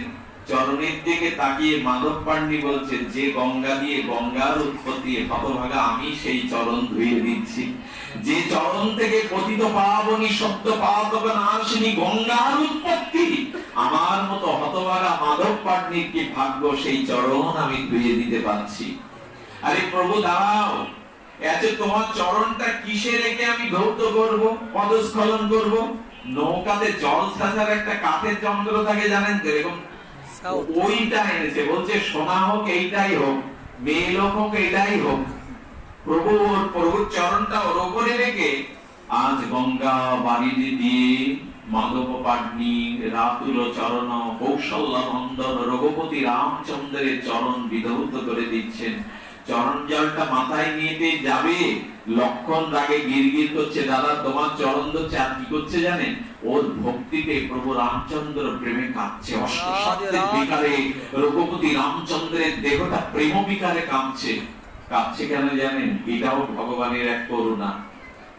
মাধব পান্ডি বলছে প্রভু, প্রভু তোমার তো কোনো বুদ্ধি শুদ্ধি হয়নি। মানুষ যদি কাঁপে, আমি তো তোমার চরণে আমার মাথায় হাতটা দিয়ে ধরে, তাহলে আর কাঁপবে না। আরে যে চরণ গঙ্গা উৎপত্তি যে চরণ থেকে, আর সেই চরণ মাধব পান্ডি ধুয়ে দিচ্ছে। একদিনের রাম কথায় তার এত বড় কৃপা, হরিকথার এরকম মহিমা। একদিনের হরিকথা যদি শোনেন জীবনে সাধুমুখে, আর যদি জীবনে কোনো ভজন সাধন নাও করেন, একদিনের সাধুমুখ নির্গলিত হরিকথা কোন জন্মে গোবিন্দ চরণে প্রেম পাইয়ে দেবে, ভক্তি পাইয়ে দেবে। এর দৃষ্টান্ত কি জানেন? আচ্ছা পুরনো দিনে গ্রাম বাংলায় যে কাঁচা ল্যাট্রিন বাথরুম থাকতো, তা 2 ওজনের খাঁটি সোনার একটা আংটি যদি মলমূত্রের মধ্যে কোনো ব্যক্তির পড়ে যায়, 50 বছর যদি মলমূত্রের মধ্যে আংটিটা পড়ে থাকে, 50 বছর পর ওই বাথরুমটাকে ব্যবহার করে না, ল্যাট্রিনটা। সূর্যের আলোয় আবর্জনা শুকিয়ে গেল। কোন কাঠকুড়ানি যদি 50 বছর পর ওই 2 ভরি ওজনের সোনার আংটিটা যেটা 50 বছর মলমূত্রের মধ্যে পড়েছিল ওটা ধুয়ে মুছে স্বর্ণকারের কাছে নিয়ে গেলে, আর আপনি যদি আলমারি থেকে 2 ভরি বা সমপরিমাণ স্বর্ণকারের কাছে দাম, মূল্য কি আলাদা হবে? একই মূল্য হবে। বলছে 50 বছর মলমূত্রের মধ্যে পড়ে থাকলো, ক্ষয় হয়নি। বলে সোনা আবর্জনার মধ্যে থাকলেও ক্ষয় হয় না। দেখি সাধু মুখে যদি একদিনও কৃষ্ণ কথা কান দিয়ে হৃদয়ে যায়, আর যদি কোনো ভজন সাধন এ জন্মে কেন কোন জন্মেই না করেন, কোন না কোন জন্মে এই হরি কথা মূল্য দিয়ে গোবিন্দ চরণে পৌঁছে দিয়ে দেবে আপনাকে।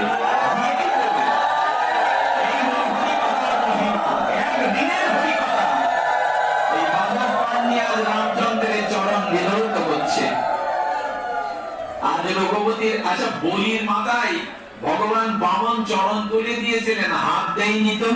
আজ কত বড় ভাগ্যবান, মাধবের মাথায় হাত দিলে মাধব দরদার করে কাঁদছে, হে রঘুপতি, হে ভগবান তোমার এত করুণা, আমার মস্তকে আজ তুমি তোমার শ্রীহস্তে রাখলে।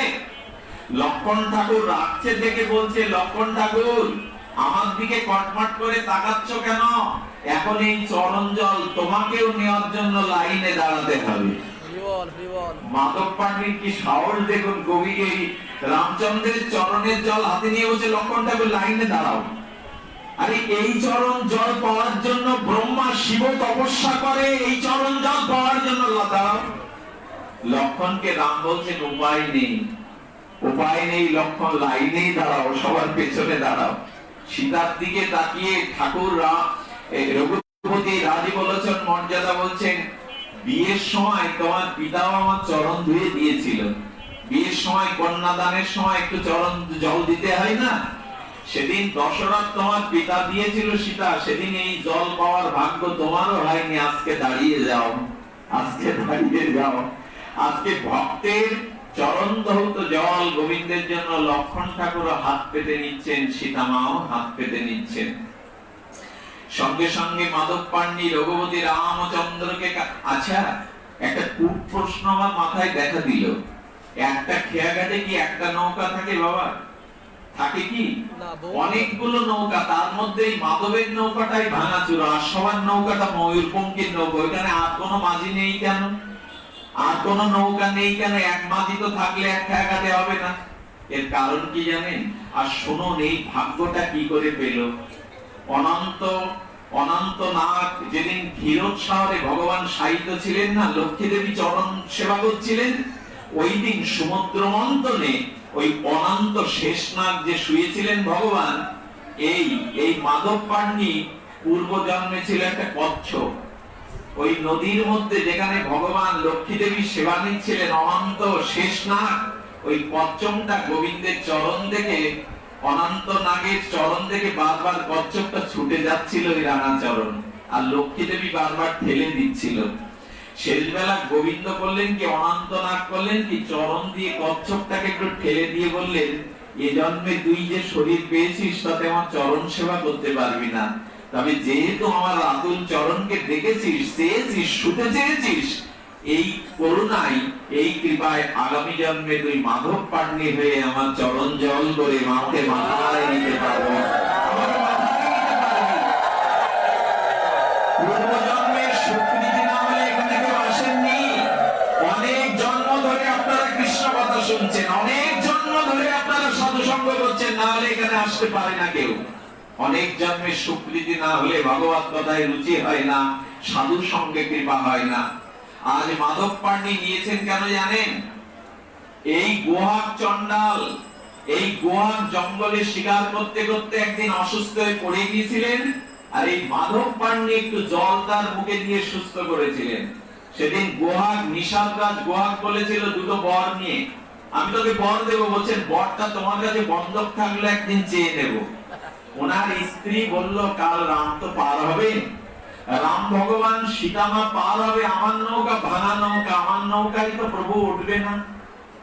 মাঝে মাঝে মায়েদের বুদ্ধিও কাজে লাগে। মা বলল, যাও নিষাদ রাজের কাছে গিয়ে বলো, যে দুটো বর তোমায় দিতে চেয়েছিল, একবারে বলো আগামীকাল এই খেয়াঘাটে আমার নৌকা ছাড়া কারো নৌকা থাকবে না। আর দ্বিতীয় বর হলো আমার নৌকাতেই প্রভু পার হবে, আর কারো নৌকায় উঠবে না। জীবনে যদি কিছু চাওয়া পাওয়া থাকে আপনাদের, তবে বলবেন না ধনং দেহি পুত্রং দেহি যশং দেহি যৌবনং দেহি, না, এগুলো চাওয়া না। ধন দাও, পুত্র দাও, টাকা দাও, সম্মান দাও, মালা দাও, নাম প্রচার হোক, এগুলি চাইলে ভক্তি হবে না, ওইগুলোই নিয়ে ঠকে যেতে হবে। চাইতে হবে প্রভু ধন চাই না, ন ধনং ন জনং সুন্দরিং কবিতাং বা জগদীশ কামায়ে মম জন্মন জন্মনীশ্বরে অহৈতুকী ভক্তি। মহাপ্রভু বলেছেন আমি ধন চাই না, সুন্দরী রমণী চাই না, মান যশ প্রতিষ্ঠা চাই না, তোমার চরণে জন্ম জন্মান্তরের যেন আমার অহৈতুকী ভক্তি হয়, এইটাই চাইতে হয়। ওটাই চাইলো। গোহাগ্রাসকে বলছেন, গোহার চন্ডালকে, আপনাকে সুস্থ করেছিলাম, বর দিতে চেয়েছিলেন, একটা পরে আমার নৌকাতেই প্রভু পার হবে, আর দ্বিতীয় বর হলো কাল খেয়াঘাটে আর কারো নৌকা, যদি ভক্তি থাকে না তার নৌকায় উঠবেন। রামচন্দ্র উঠেছেন মা, গুহাগ্রাজ উঠেছেন, লক্ষণ সীতামা উঠেছেন, আজ ধন্য ধন্য করতে নৌকা বাইছে, মাধব পান্ডি নৌকা বাইছে, আর বাইতে বাইতে পরম আনন্দে কি করছেন জানেন মা, নৌকাটা কুলে যাওয়ার পর ঘোলের মধ্যে বারবার পাট দিচ্ছেন ইচ্ছা করে। মাধব পান্ডি ঘোলের মধ্যে নৌকাটা নিয়ে পাট খাচ্ছে, লক্ষণ তো তীর ধনুক টানছে, এই বেটা পার করবি তো ঘোলে ফেলছিস কেন? কি বললো জানেন? এমন কথা আমি জীবনে শুনিনি। ভক্তের কি মহিমা বলছেন রাম ভগবান, একবার চেয়ে দেখো, তোমাকে 2-3 বার ঘোলের মধ্যে ঘুরপাক খাওয়াচ্ছি, ওপারে পাঠাচ্ছি না বলে লক্ষণ রেগে যাচ্ছে, তোমারও মন সন্তুষ্ট হচ্ছে না, আর তোমার সৃষ্ট জীব জন্ম জন্মান্তরে এই মায়ার ঘোলে জন্ম মৃত্যুর চলে পাক খায়, তারা তোমার চরণে যেতে পারে না, তাদের কি জানি কষ্ট হয়।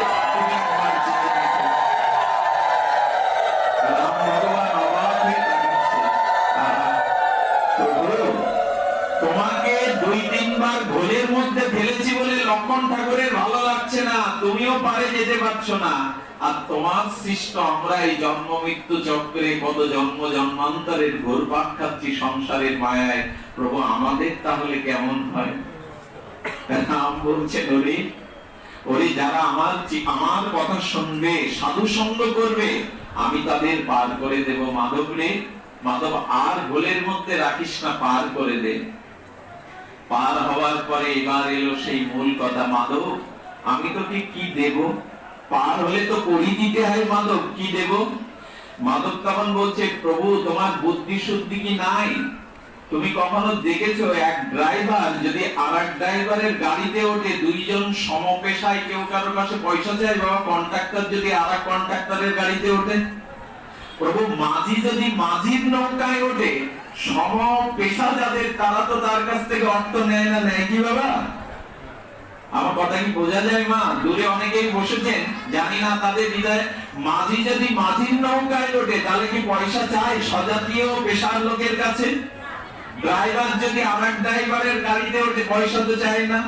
লক্ষণ কটমাট করে তাকাচ্ছে, এই বেটা আমার দাদা আবার কোন মাঝি, আমার রাম ভগবান আবার কোন মাঝি, তুই আর রাম সমান করছিস?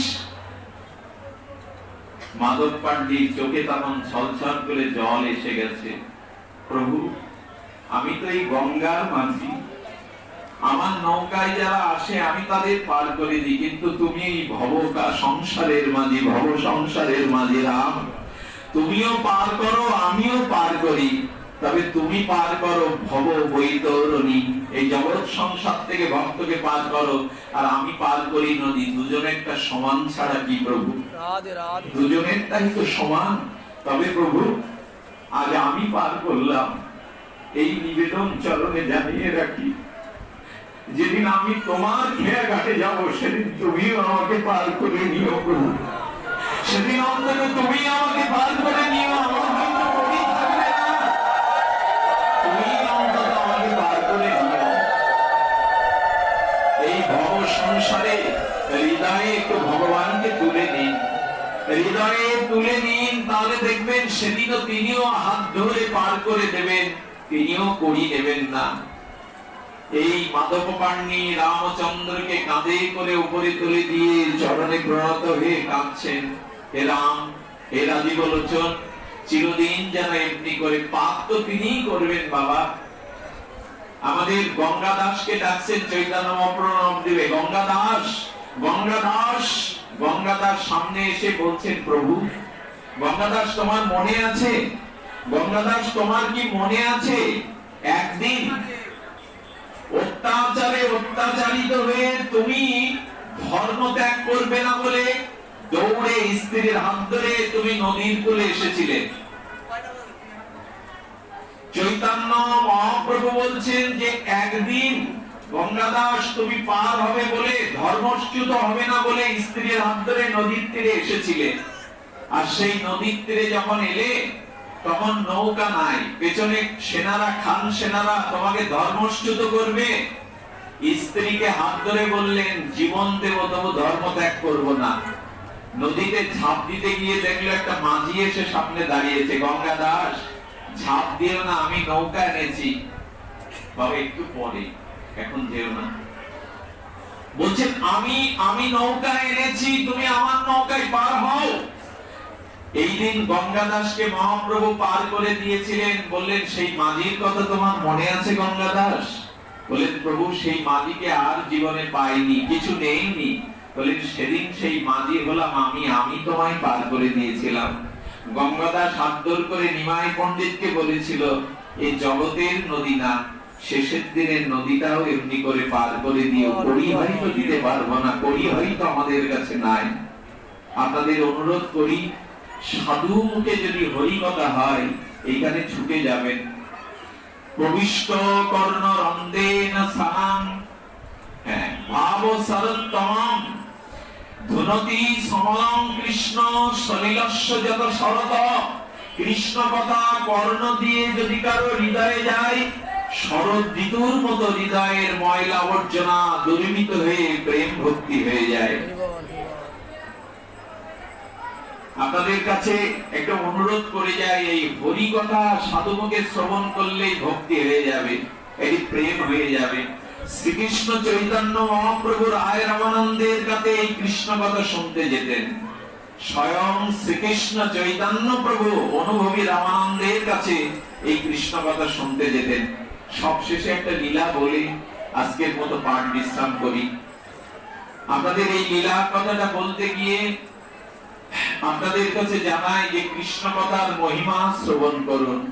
কৃষ্ণ কথার কি অপরূপ মহিমা। আপনাদের মনে আছে রাম ভগবান যেদিন নাগ পাশে আবদ্ধ হয়েছিলেন না? নাগ পাশে আবদ্ধ হলেন। আচ্ছা, স্বয়ং রামকে নাগ পাশ বানে আবদ্ধ করতে পারে? সাপ কখনো রামচন্দ্রকে আবিষ্ট করতে পারে? গরুর তখন ভাবছে, গরুর আচ্ছা আমার কি মোহ হলো, ইনি কি সত্যি ভগবান? যদি ভগবান হবে তো নাগ পাশ দিয়ে রামচন্দ্র ভগবানকে নাগ কি করে বাঁধতে পারে?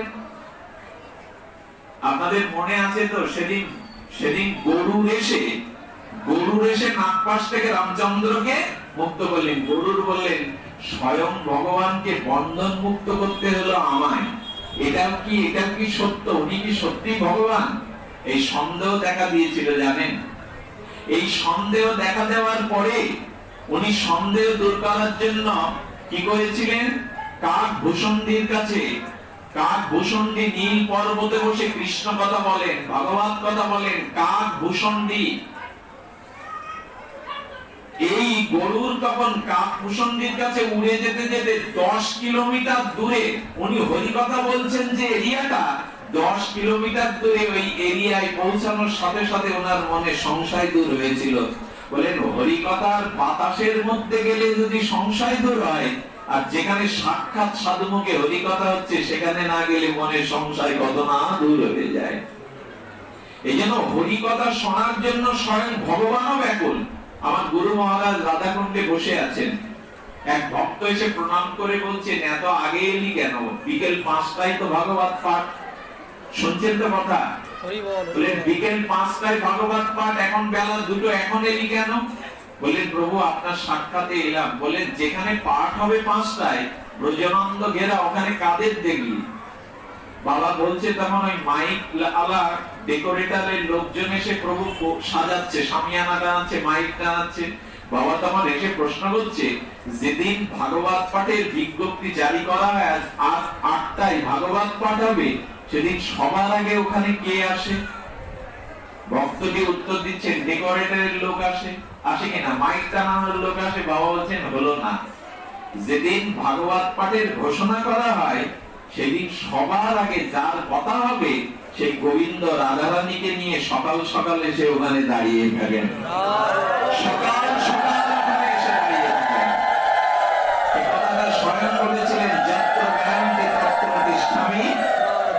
এই কলিযুগে কেউ যদি ভগবানকে খুঁজতে বেরো, তবে সাধু মুখে যেখানে হরিকথা হচ্ছে ওইখানেই গোবিন্দকে পাবেই পাবে। নিজে মুখে বলেছেন, যত্র গায়ন্তে তত্র তিষ্ঠামি নারদ, ওইখানেই আমাকে পেয়ে যাবে। হরিকথার কি মহিমা!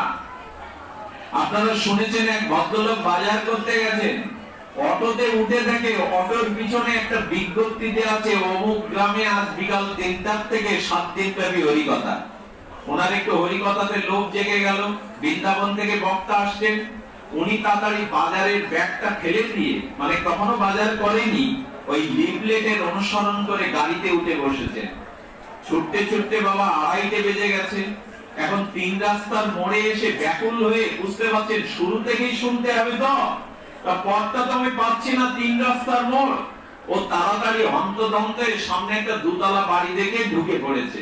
আসলে বাড়িটা ছিল দেহ পুজিবিনী, পতিতার বাড়ি। ওইখানে সব অসভ্য লোকজন মদ জোয়া নিয়ে, নারী নিয়ে বসে আছে। ও ভাগবত শোনার উৎকণ্ঠা ব্যাকুলতায় 3 রাস্তার মোড় কোন দিকে ভাগবত হচ্ছে ও তো পথ চেনে না। এত পথ অতিক্রান্ত হয়ে ব্যাকুল হয়ে গিয়ে বলছে, মা বলে দিতে পারো ডান দিকে না বাম দিকে, কোন দিকে ভাগবত পাঠ হচ্ছে? পতিতা তখন গালাগালি দিয়ে বলছে, না জায়গা পেলে না শোনার না, আরে যা বেয়াদব বেটা, যা এই ডান দিক দিয়ে যা। গালাগালি দিয়ে তিরস্কার করে, তবে পথটা সঠিক দেখিয়ে দিল। পথটা দেখিয়ে দিল যে ডান দিকে। উনি ওনাকে ধন্যবাদ জ্ঞাপন করে তাড়াহুড়ো করে ছুটতে ছুটতে বসলো, ভাগবত শুরু হয়ে গেল। মানে যথাসময়ে ভাগবতটা উনি শুরু করতে পারলেন। কি বলবো আপনাদের, এটি সত্য ঘটনা, শুনুন। 3 দিন 5 দিন পাঠ শোনার পরে উনি ফিরে এসে বলছেন, ওই মহিলাকে একবার একটু নমস্কার করে যাও। উনি বদনা তাকিয়ে দিলে আমি যথাসময়ে ভাগবত আসরে যেতে পারতাম। এসে যখন শুনছে তখন ওই পতিতা দাসী বলছেন, উনি 3 দিন আগে মারা গেছেন। যেই মারা গেছেন বললেন, ওনাকে স্মরণ করে বিধাতার কাছে প্রার্থনা করে দিয়েছে। তাতে কি ঘটলো জানেন? এই ভক্ত যেই প্রার্থনা করে দিল তার আত্মার স্বর্গদ্বীপ, সঙ্গে সঙ্গে ওই আত্মাটা যমলায় যাওয়ার পরে যম বলছেন, চিত্রগুপ্ত দেখো তোর খাতায় কি আছে, কোন ভালো কাজ আছে কিনা। বললেন, প্রভু আর ভালো কাজ। পৃষ্ঠা উল্টাতে উল্টে বললেন, জীবনে যেমন কাজ করেছে ওর কোটি জন্ম নরকে বসতে হবে। আর এই মানুষকে সাজা দিতে আমার ভালো লাগে না, আমিও তো ভগবানের ভক্ত। যম মহারাজ বলছে, দেখো তো কোনো পুণ্য আছে কিনা। পৃষ্ঠা উল্টাতে উল্টাতে ওই যে ভক্ত প্রার্থনা করে দিয়েছে, আমাকে পথ দেখিয়েছিল প্রভু, ওর জন্য কোনো সদ্গতি হয়, ওইখানটা একটা লাল কালির দাগ আছে। ভাগবতে কি বলেছেন জানেন? ভাগবতে কি বলছেন ওই শ্লোকটি? আবৃত, অনুমোদিত ভাগবত শ্রবণ করা তো পড়ে থাকো, ভাগবতকে কেউ যদি আদর করে, কোথায় গিয়েছিলেন না? ভাগবত খুব ভালো, ভাগবতের মতো এই যে আদর করলেন এটাও ভক্তি হয়ে যাবে। শুধু আদর না, কেউ যদি অনুমোদন করে এই দিকে ভাগবত হচ্ছে, তারও ভক্তি হয়ে যাবে। ভাগবত এমন জিনিস, ভাগবতে কেউ যদি কেউকে পথ দেখিয়ে দেয়, এই দেখুন তার কল্যাণ কি। সঙ্গে সঙ্গে বলছে লাল কালি দিয়ে আছে, এই গালাগালি দিয়ে একজনকে পথ দেখিয়ে দিয়েছিল ভাগবতের পথ। তখন চিত্রগুপ্ত বলছে, প্রভু সংবিধানে আমার জানা নেই কেউ কাউকে ভগবত পাঠের পথ দেখিয়ে দিলে তার কি গতি হয়, এটা আমার জানা নেই। চিত্রগুপ্ত বলছে, যম বলছে, এ সংবিধান তো আমারও পড়া নেই। আচ্ছা এক কাজ করো, আমরা ব্রহ্মার কাছে যাই, উনি তো শাস্ত্র লিখেছেন, ব্রহ্মা বলে দিতে পারবে ভাগবত পথ প্রতীককে দেখিয়ে দিয়েছিল কি গতি, কি শুভ গতি। লাল কালি যেমন পড়ে গেছে। মাঝে মাঝে সংবিধান যারা রচনা করে তাদের কাছে গিয়ে অর্থটা বুঝতে হয়। সাধারণ সংবিধানের অর্থ ব্রহ্মার কাছে যাওয়ার সময় যম মহারাজ বলছেন ওকে নিয়ে যায়। ওই পতিতার আত্মাটাকে, জীবাত্মাকে বলছে, যদি ব্রহ্মা ওর মুখে শুনতে চায় আবার নিতে আসবো নাকি। পতিতার আত্মা নিয়ে ব্রহ্মা, যম মহারাজ আর চিত্রগুপ্ত খাতা কলম নিয়ে ব্রহ্মা লোকে যাওয়ার পরে সত্যলোকে ব্রহ্মা বলছেন আমারও তো মাথা ঘুরছে। আরে কেউ ভাগবত শুনলে ভক্তি হয় শুনেছি, পথ দেখিয়ে দিলে কি হয়? আমি ব্রহ্মা, আমারও এটা জানা নাই। সংবিধান আমি লিখেছি বটে, কিন্তু সংবিধানের এই ধারাটা আমার জানা নাই। তোমরা এক কাজ করো, শিবের কাছে যাওয়া যাক। ভগবান শিব আমার থেকে ভজন করে বেশি, অনুভব বেশি। তা ব্রহ্মা বলছেন আচ্ছা এই ফলটা কি হয় আমারও একটু জানার ইচ্ছা করছে, চলো তো। ব্রহ্মাকে নিয়ে যম মহারাজ, চিত্রগুপ্ত আর এই পতিতার জীবাত্মাটাকে, পাপীয়সীর আত্মাটাকে বলছেন শিব যদি ওর কাছে শুনতে চায় ওর মুখে সাক্ষীকে সাথে নেওয়াই ভালো। আজ বিমানে করে শিবলোকে যাওয়ার পর শিব বলছেন আমি কি বলবো, আমি তো সবসময় জপ ধ্যানের মধ্যে থাকি, আমার এত সংবিধান নিয়ে মাতামাতি নেই, আমি ভগবানকে ছাড়া ভজন ছাড়া বুঝি না। আচ্ছা যে লিখেছে ভাগবত যা, তার কাছে গেলে তো চুকে যায় না। কি বলা হয়, রাধে রাধে। সঙ্গে সঙ্গে বাবা বাবা আস্তে একটু একটু বিশ্রাম দিয়ে দিচ্ছি। সঙ্গে সঙ্গে তখন কি করেছে, শিব বলছেন আমিও তোমাদের সাথে যাব, যার ভাগবত, যিনি ভগবানের মূর্তি, সেই বৈকুণ্ঠে চলো। বৈকুণ্ঠে যাওয়ার পরে বৈকুণ্ঠধিপতি শ্বেতাধিপতি নারায়ণ চতুর্ভুজ এসে বলছেন শিব ব্রহ্মা তোমরা কেন, যম মহারাজ তোমরা কেন? বলে প্রভু কেউ কাউকে যদি তিরস্কার করে, কালো মুখ করে ভাগবত পথ যেখানে হচ্ছে এই পথ নির্দিষ্ট দেখিয়ে দেয়, তার কি গতি হয় না জানতে পেরে আপনার কাছে এসেছি। ভগবান বৈকুণ্ঠ দেবতী এসে বলছেন বিচার তো আপনারা করেই ফেলেছেন, আমার কাছে আবার নতুন করে আসা কেন? বিচার তো হয়ে গেছে। বলেন বিচার তো হয়নি প্রভু। বললেন ভাগবত পাঠকে কেউ যদি আদর করে, আদৃত, সমাদৃত, অনুমোদিত করে, অনুমোদন দিয়ে দেয়, এই পদে ভাগবত হচ্ছে। বললেন ব্রহ্মার সহিত শিবের সহিত সে আমার বৈকুণ্ঠ পর্যন্ত আসতে পারে, এই হলো ভাগবত শ্রবণের মহিমা।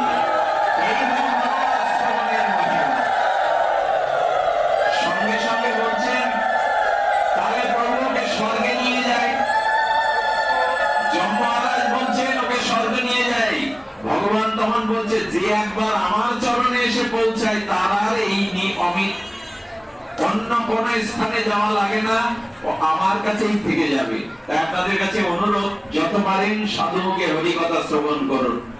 এই নবদ্বীপের সমাজ বাড়িতে হরিকথা শুনতে একটা কুকুর মা, একটা কুকুর হরিকথা শুনতো, কুকুর রাধে হরিকথা শুনতে শুনতে কুকুরটা হরিকথা শুনতে শুনতে ওইখানে প্রাণ ত্যাগ করে চলে গেল। রাধারমণ দাস বাবাজি মহারাজ নামনিষ্ঠ মহাপুরুষ সমাজ বাড়ি, তিনি কুকুরটাকে জড়িয়ে ধরে বললেন তোর মতো ভাগ্য আমারও কি হবে রে, আমিও হরিকথা শুনতে শুনতে তো এইভাবে প্রাণ ত্যাগ করতে পারবো না, এই ভাগ্য আমার নেই, আশীর্বাদ করে যা। এই কুকুরটা মহোৎসব করেছিলেন রাধারমণ দাস বাবা, এবং এই কুকুরটার উদ্ধারের জন্য তিনি মহাপ্রভুর ভোগরাগ দিয়ে মহোৎসব করেছিলেন। আহা হরিকথার কি মহিমা। তাই আপনাদের কাছে অনুরোধ, হরিকথা শ্রবণ করতে করতেই যেন আমাদের জীবনের বাকি দিনগুলো অতিবাহিত হয়। হরিকথা শ্রবণ কীর্তনের মাধ্যমে যাতে আমরা দুপা গোবিন্দ চরণে এগিয়ে যেতে পারি।